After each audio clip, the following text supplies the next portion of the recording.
Yan o, good morning po sa ating lahat at magandang gabi po dyan sa Pilipinas.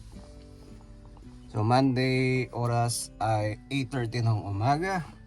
At ang weather natin ay medyo tumaas na ng konti. So minus 17 na lang ang pagkakaalam ko. O tama, minus 17.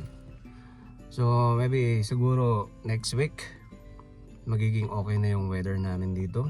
At medyo hindi na mahirap lumabas. So muli, mag-i-start na tayo uli sa ating buong linggo dito sa property na kung saan tayo naka-assign. Okay, yan, may mga basura sa parking lot.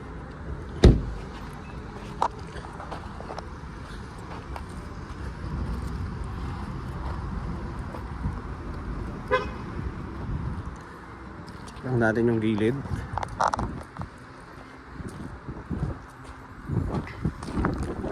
Okay naman. At dito tayo sa back door dadaan. So, napakatahimik ng umaga.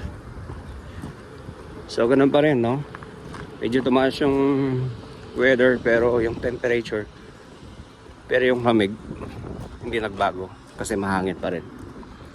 Okay. So bago tayo magsimula, kailangan huwag natin kakanumutang mag-gloves. Yan. So kailangan baka mag-start gloves para kahit ano man yung mahawakan mo ay hindi ka magkakasakit or safety, kumbaga, di ba? Start eh. Ayan. So start na tayo sa trabaho natin. Yun, titignan lang natin yung mga naglilinis ng parking kung paano. So ayan. Ayan o. Hirap na hirap.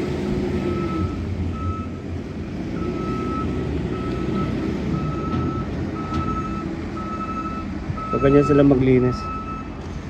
So hindi pwede yung malaki kasi pag yung malaki baka madali yung mga sasakyan. Kasi may notice na to 1 week bago maglinis eh. Yung iba hindi pa rin nagtatanggal talaga ng mga sakyan nila. Ayan, dalawa sila. Ayan. So ganyan po. Pagka makapalang snow talagang tumigas na yung tumigas na yung snow eh. Nag-black ice na eh. So ayan, dalawang maliit ang pinagtatanggal nila. Tapos hahakutin, tatanggalin yan. Yan. So pinipicturean ng security guard yung naka-park kasi hindi makapaglinis ng sasakyan, ng parking. So siyempre, ganito ulit, tayo'y maglilinis or magpipintura. Yan. So okay naman itong unit na to. Ang problema lang dito ay medyo maselan yung lilipat dito. So gagawin natin, binigyan tayo ng hanggang 2 days para malinisan natin to at mapinturahan ng ayos. So by Monday, lilipat na siya dito. At ayun.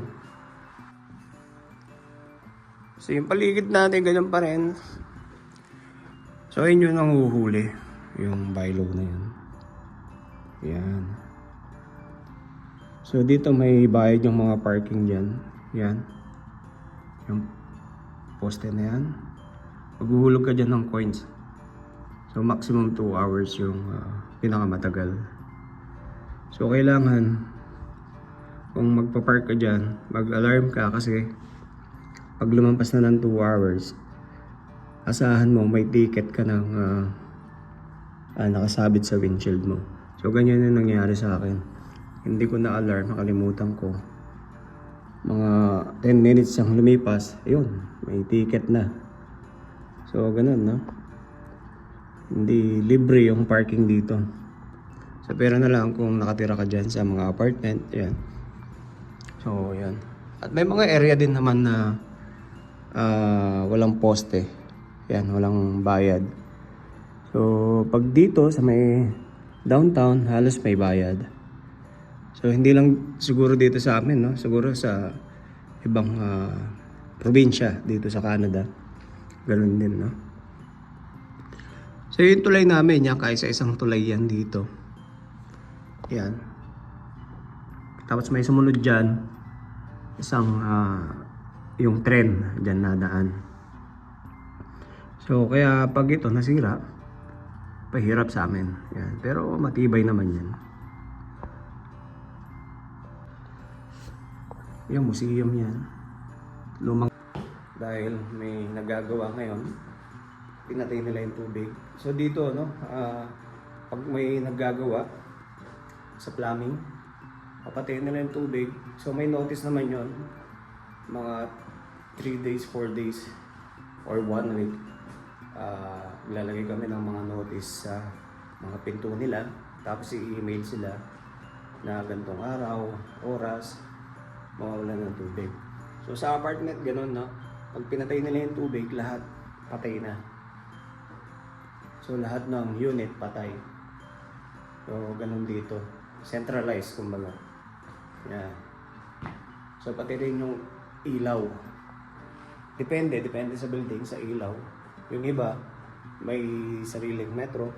Pero pag sa apartment na ganito, building, iisa lang yung metro nila.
Ayan po, kung nakikita nyo yan, may kalabasa. So yung dating tumira dito, binili niya yan para sa yung November 1.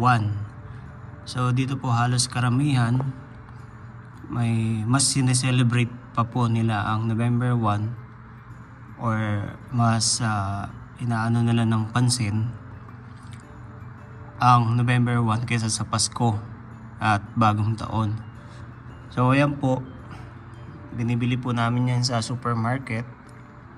Tapos sineshape nila, inuukit ng mga bata. Tapos dinidisplay sa harap ng bahay nila. Or kundi naman po sa mga apartment, yan sa balcony po, nilalagay po nila yan. So dito po, no, mas ano sila sa November 1 kaysa sa December 25. So yun lang po. I-break muna tayo. 30 minutes ang break natin. Tapos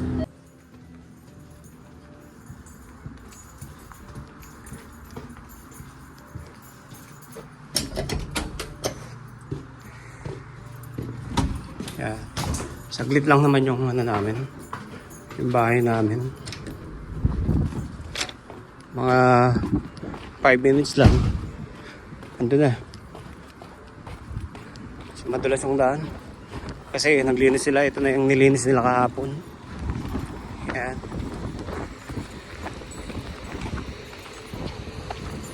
Sinundo ko na rin to. Ayan o, naantok pa o.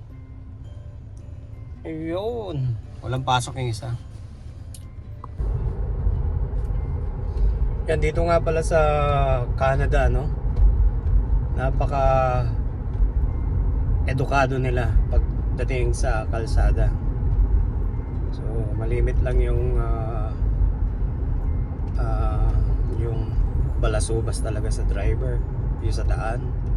Dito, nasanad sila sa speed at priority nila yung pedestrian dito.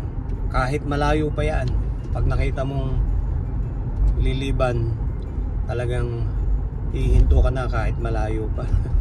Ganun sila ka dito. Lalo sa school zone din, talagang 30 lang. Dahil ang mangyayari, napakamahal ng fine dito or ticket sa mga violation. So kailangan mo talagang sumunod. Kung hindi, mumulubi ka or pwede kang mawalan ng lisensya. Tapos dito hindi rin uso ang busina, pera na lang pag talagang kailangan. Kahit traffic na dito, hindi uso ang busina. Kasi nga alam nila traffic ba't ka pa bubusina, di ba? So lahat sila nakakaintindi. So hanggang dito na lang po yung video natin. At tapos na yung araw natin. Uuwi na. At yun, papahinga bukas ulit, last day, Friday. So ito yung video natin, no? Tuloy-tuloy lang. Ang video na to ay ginawa ko nung Monday hanggang to Thursday ngayon. So yun lang po. Maraming salamat. Mabuhay po kayo. Peace.